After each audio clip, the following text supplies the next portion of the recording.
Ja, aber die können doch nicht alle die gleiche Mini-Größe haben. Also viele Leute, die im Alter kleiner? Ja. Ah, das könnte der Achso.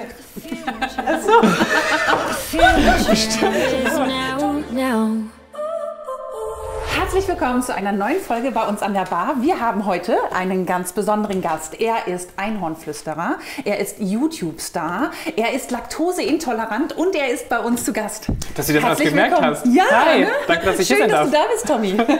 Tommy Toa Ling Ling. Sing's bitte einmal. Tommy Toa Ling Ling. Oh, oh, oh. Tommy Toa Ling Ling. Er ist in seinen späten 20ern, wunderbar schwul, lebt in Hamburg und er ist YouTuber. Sein erfolgreicher Kanal hat fast 100.000 Abonnenten. Seine Videos wurden schon über 11 Millionen Mal geklickt. Auf seinem Kanal geht es mit viel Humor um seine ganz eigene queere Welt und seine sehr unterschiedlichen Persönlichkeiten.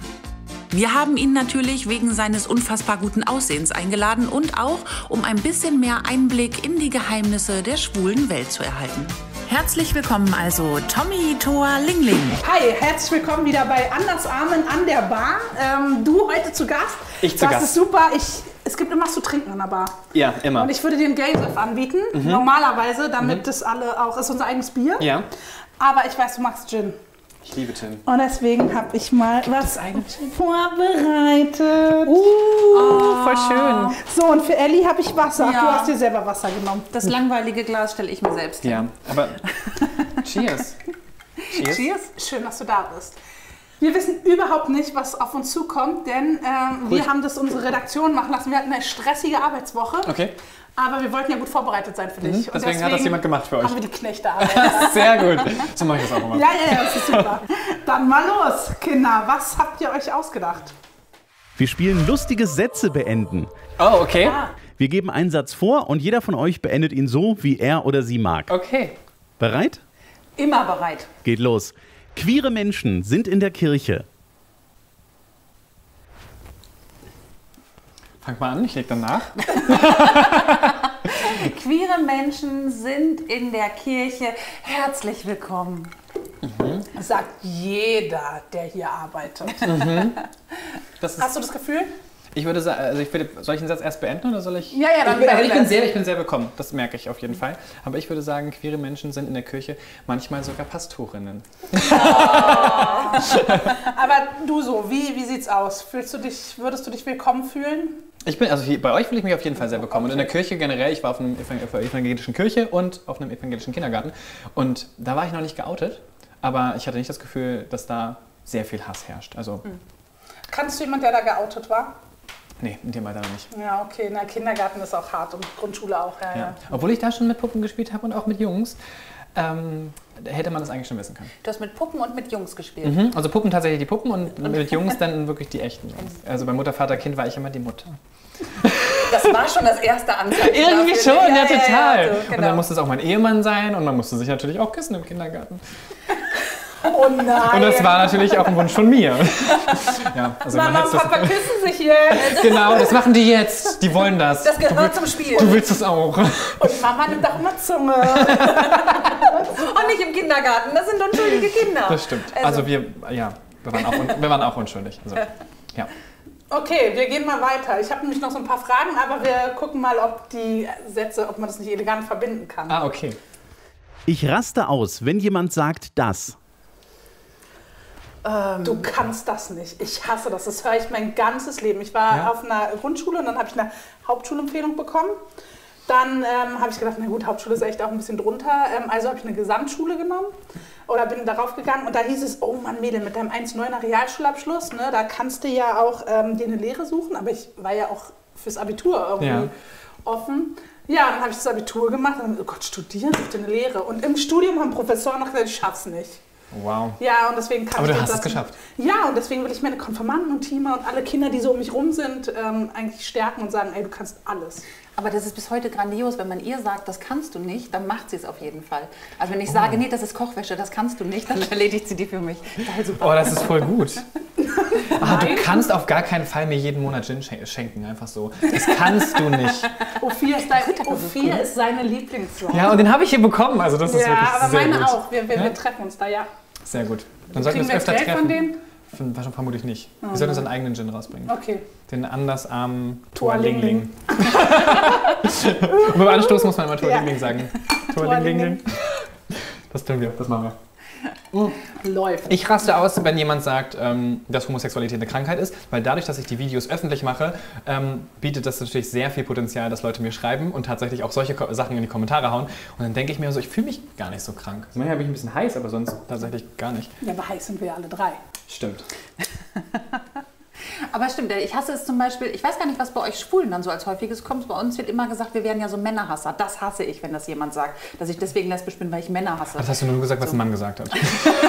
Also ich hasse keine Männer. Ich habe mich halt zufällig in diesen Menschen da verliebt. Aber, und das kommt ständig und das hasse ich wirklich. Jetzt wird hier drunter stehen, ja, du hast dich also in einen Mann verliebt. Steffi ist dieses Mannsweib, ich sag's dir. Aber wir nehmen das jetzt ja den Wind aus den Segeln, deswegen unkreativ. Sehr unkreativ. Ja, aber das kenne ich tatsächlich. Bei den Schwulen ist es meistens dann so, ja, du hast wahrscheinlich in der Kindheit nur mit Puppen gespielt oder du hast wahrscheinlich nur eine Mutter gehabt. Fun Fact, ich hatte nur einen Vater. Und mein Bruder ist sehr, sehr heterosexuell geworden. Was ist da genau schief Ich weiß nicht, wo ich mich angesteckt habe. Ja. Ärgerlich. Auf deiner evangelischen Schule. Sicherlich. Okay, nächster Satz. Das erste Mal Ich liebe dich habe ich gesagt als... Ich im Kindergarten Mutter, Vater, Kind gespielt habe und einen Fake-Ehemann hatte. Tatsächlich hat man sich da Aber hat ausprobiert. dich das nicht total verwirrt als Kind, dass du die Männer, also du hattest ja überhaupt keine Vorbilder, oder? Nee, tatsächlich war es für mich einfach so, es waren nicht genug Mädchen, die mitspielen wollten. Und dann war für mich klar, bin ich die Mutter. Das ist völlig klar. Ich weiß nicht. Ich habe es auch nie hinterfragt. In dem Moment war das für mich vollkommen okay. Ja, okay. Weiß Aber nicht. dass du die Männer dann so auch, aber da war man noch nicht verliebt, ne? Nee, nicht so wirklich. Also da war ich noch nicht verliebt, da war es eher so, weiß nicht, ich fand gar nichts toll, glaube ich. Okay, es irgendwie. war einfach egal, Ja. Hauptsache der spielt mit. Und bei Jungs fangen die Mädchen, war ich immer in der Mädchengruppe, weil das waren halt weniger. Und da bin ich halt immer freiwillig rübergegangen. Okay, Ja. das sind so die Anzeichen. Oh, hoffentlich sieht es kein kleines Kind jetzt gerade. Ich mag auch Jungs fangen wie Mädchen. Mist. Wenn, dann ist es okay, dann schreib uns einfach in die Kommentare. Ja. Das erste Mal, ich liebe dich gesagt habe, ich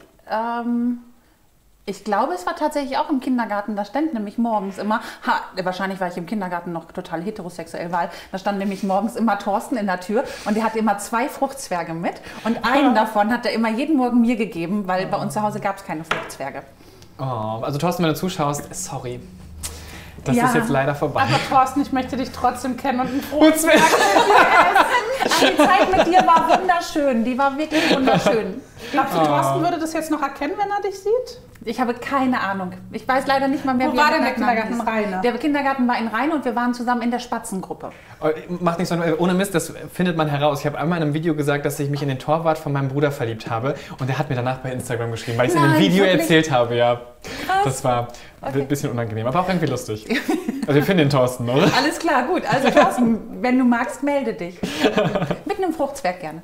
Oh, das wird ein Vlog. Oh, ich habe das leider, aber ich kann nicht sagen, wann ich das erste Mal Nee, jetzt musst du es gesagt erst recht. Ja, ich weiß, aber das ist eine sehr heikle Geschichte. Ich habe es nämlich noch nicht so oft gesagt. Das war gut. Dir und noch jemanden.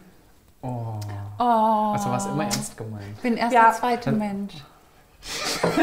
Oh, erst der zweite Mensch. Wie viele haben wir schon vorher gesagt? Wahrscheinlich. Ja, Wir haben so hier. Ich liebe dich, ich liebe dich. Du jetzt auch gerade mit deiner Kinder eigentlich so, Ja. oh mein Gott, ich bin Nein, so aber ein es gibt, ja so, Loser, ey. es gibt ja so die Ich liebe dich Huren oder die Nonnen. Also, Ja, und wir sind da irgendwo vermutlich Genau, dazwischen vermutlich irgendwo, irgendwie so, genau, auf dem Mittel. Sagt Ja. ihr, ihr seid dazwischen, damit ihr nicht die Huren seid? Ja. Okay. Ich bin dazwischen. 100-mal, 2-mal, aber ich bin die Nonne. Gut, schnell die nächste Frage. Ja, sie war die zweite. Die andere warst du selbst vom Spiegel. Ich liebe dich. Das andere war irgendwie eine Affäre, weißt du, das kann ich jetzt hier nicht bringen. Ach, das kann ich hier Ja. nicht bringen. Wegen der Einstellung gegenüber LGBTQ würde ich niemals reisen nach... Nach Russland. Ganz klar, da hätte ich tatsächlich Angst. Ich auch. Also Russland wäre auf jeden Fall safe dabei. Und alles, was in der Ecke ist, also Sudan, Iran, Polen mittlerweile mit Ja. den LGBT-freien Zonen, Ja. muss ich auch sagen, wäre jetzt auch kein Reiseland, was ich empfehlen würde. Da sind wir uns eigentlich, glaube ich, ziemlich einig. Aber es gibt eine tolle Liste, wo du nachgucken kannst, welche Länder Ja. gay-friendly sind, wo du gut hinreisen kannst. Da kannst du beim Auswärtigen Amt sogar direkt nachgucken. Und dann wird das so eingestuft, wo das verboten ist und wo Und nicht. da gibt es auch bestimmte Länder, die dann da wieder rausfallen und so. Das ist sehr aktuell, die Liste, Ja. wenn man dann. Sollte man auch machen, bevor man in den Urlaub fährt. Also man kann wir wirklich kriegen schneller Kind, ich Probleme fahre die kriegen. Ostsee die nächsten Jahre. Auch sehr schön. Da gibt es Ruhe und Entspannung und so und Wattwanderungen. Richtig. Das war die Nordsee. Stimmt, Watt ist nur in der Watt Nordsee. ist, ja, stimmt. Ja. Genau. In der Ostsee gibt es... Steffi ist mal schlauer als der Schlaufuchs Ellie. Gut, dass wir es auf Band haben. Der Beweis jetzt für immer. Der schmeckt gut, oder? Ja, total lecker. Ja, sehr gut. Vor allem da ist sogar ein Rosmarinzweig drin und ein bisschen Ja, das ist Zitronenschale. für die Optik. Ja, Ich dachte, wenn du schon kommst. dann muss es optisch gut aussehen. Ich habe noch überlegt, ob ich so Regenbogenfarben generell reinmache. Also noch so eine pinke Drachenfrucht oder so. Gib dir Mühe. Aber schnell rüber Wir zum sind Laden. hier auf dem Dorf, Tom. So was gibt es hier nicht. So, ich bin gespannt, Redaktion. Eine Gay-Sauna ist für mich Ganz furchtbares Erlebnis. Hey, du warst an der Gay-Sauna. Oh, hier ist schön, hier unten. Da habe ich auch mal ein Video drüber gemacht, tatsächlich, weil ich darüber geredet habe. Ich wollte das mal ausprobieren, wie das ist. Und das ist so, wie man denkt. Vielleicht aber auch schlimmer. Ja, ich habe es überlebt, das war okay. Ja. Aber wie ist denn das? Es ist so ein Tag, wo so Frauensauna ist, dann gibt es auch eine Gay-Sauna. Also es gibt eine normale Sauna. Ich war zum Beispiel in Köln, in da gibt es 2. Das sind feste schwule Männersaunen quasi, wo Männer hingehen, um zu saunieren in dem einen Bereich. Und im anderen Bereich, das nennt sich Cruising Area und da hat man dann Spaß mit Leuten. Ja. Achso, das heißt, also in dem Saunabereich selber geht man einfach nur saunieren? Genau, da darf man auch nicht nackt sein. Da muss man immer sein Handtuch bedeckt halten. Das ist sehr, sehr anständig. Achso, aber wenn man dann da jemanden gesehen hat, dann kann man sich quasi Sagen, verabreden, dann machen zu wir dir so- kommen? Zwinkert man so und dann kann man quasi dann in die anderen... Okay. So. Das ist ein Mythos. Nee, tatsächlich gibt es sowas. Okay. Ja. Gut, dass ich nicht alleine hingegangen bin, weil sonst wäre ich, glaube ich, verloren gewesen. Ohne Brille sehe ich auch nichts. Und dann ist immer so... Oh, da musst du die mal da ablegen. Ich kenne das auch. Ja, Da bist so- du in den falschen Raum rein. Ja, da weißt du den Darkroom. Ja, mir wurde einmal die komplette Location gezeigt, Okay. weil ich habe nichts gesehen. Und da dachte ich auch so, ich bleib die ganze Zeit bei dir. Also wirklich, ich Lass mich nicht los. Bitte lass mich nicht los, Anna. Und dann geht man dann zu zweit. Ja, Aber ich muss das ja jetzt mal sagen. Also ich weiß nicht, ob wir das rausschneiden. dann auf jeden Fall rausschneiden. Das ist ja die einzige Moment, wenn wir in der Sauna sind, wo ich mir Penisse angucken kann. Und die sind voll klein. Werden die eine Hitze kleiner? Das kommt natürlich drauf an.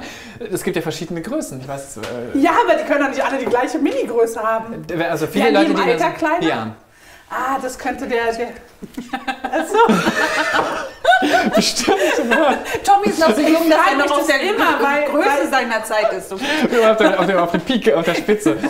Nee, es gibt ja verschiedene Größen und ich denke mal, die wachsen ja, wenn die irrigiert sind, dann werden die größer. ja, aber Ja, ich hab das mir ist dann, echt größer vorgestellt. das ist dann, ja, aber die können doch nicht alle doch. den Blutpenis haben. der ist Ich sehr glaube- viel mehr verbreitet. Hinter der Kamera wird schon überall gelacht. Guck Ja, mal an. aber die sagen doch immer, die Nase und die Ohren wachsen im Alter Ja, eines und der Mannes. Hoden.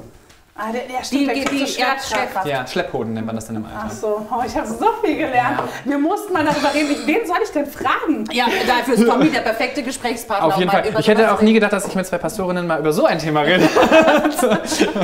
Ja, wir hätten auch nie gedacht, dass wir darüber mal reden, aber der Gin macht's möglich. Der Gin macht's möglich.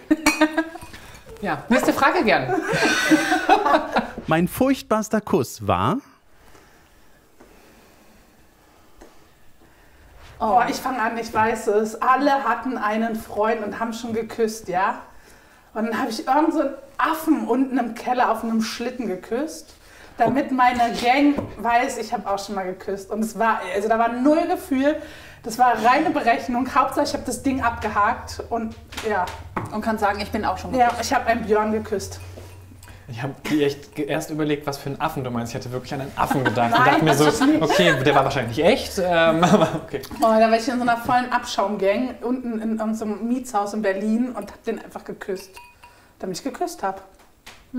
Erinnerst du dich an den furchtbarsten Kuss? Ja, das war ein Blind Date mit einer wirklich ganz fürchterlichen Frau. Und ich wollte nur irgendwie raus aus dieser Situation. Und, Da habt ihr geküsst. Man findet gar Dann küsst man einfach. So macht man das, wenn es Die unangenehm hat ist. nur Scheiße geredet. Oh, mach den Mund Und zu und ich küss wollte, mich. Ich wollte, dass sie Klappe. aufhört. Und ich dachte aber, wenn ich jetzt einfach sage, ja, ich muss los, dann ist man ja auch so unhöflich. Also habe ich sie geküsst und danach gesagt, ich muss jetzt los, weil ich dachte, dann ist es ein bisschen leichterer Abstieg. Aber die hat genauso schlecht geküsst, wie sie geredet hat. Oh Gott, das ist sehr gut. Ja, werde ich nie vergessen. Das glaube ich. Ja. Vielleicht wird sie es auch nie vergessen. Ey, kennt ihr das auch? Achso, ja, erstmal du. Tatsächlich erinnere ich mich wirklich nicht dran. Das wird vermutlich auf irgendeiner Party gewesen sein mit irgendeinem Fremden. Ich erinnere mich nur, dass mir mal so der ganze Mund in den Mund genommen wurde. So richtig so, wenn die so auf dich zukommen und den Mund schon offen haben, bevor sie in deiner Nähe sind. Ja, genau. Also, und das Erste, was du spürst, ist die Zunge. Ja, erst der Atem, dann die Zunge und du siehst Dann aber ist schon so. die Mandeln. Bevor, ja. Nee, aber ich weiß nicht mehr genau, welcher das war. Aber wenn du so einen richtig heißen Menschen hast, ne, und der kann ja nicht küssen, ist auch echt Das ist ein dramatisch. Upturn. Ja. Totaler Cockblock. Oh, Kopfloch. Ja. Okay. Wie würde man das für euch sagen? Tschüss. So now you're Und weil die drei länger gequatscht haben, als wir dachten, wird noch ein Video draus. Deswegen jetzt das typische und so geht's weiter. Der Gin wirkt wirklich. Ich bin die Trösterin. Ja, du nimmst dir jedes Geschöpf an. Ey. Dein Beruf ist leider auch in deinem Sexleben. Das ist so die Scham vor der Kirche, ne? Die habe ich schon lange verloren. Ich habe die vor der Tür gelassen. Ich glaube, mein Sportlehrer hat mich in meiner Sexualität sehr bestärkt. So, Tommy, was kann man alles auf YouTube machen? Man kann alles machen. Man kann zum Beispiel auf meinen Kanal gucken. Da kommt nämlich auch bald ein Video. Ja, Oder ist vielleicht sogar schon da. Schaut mal rein. Und man kann auf jeden Fall euren Kanal abonnieren. Genau, abonnieren, kommentieren und die Glocke drücken nicht vergessen. Und das macht ihr bitte bei Tommy Toa-Ling-Ling auch. Darüber würde ich mich freuen. Toa? Ling. Ich habe noch so viel drin, du bist schon okay. Ja, natürlich ist es ja vorbei. Ihr trinkt aus. Bis zum nächsten Mal. Tschüss. Schmeckt gut, dass ich würde noch einnehmen. Ja, ich bin dabei. Habe ich verstanden.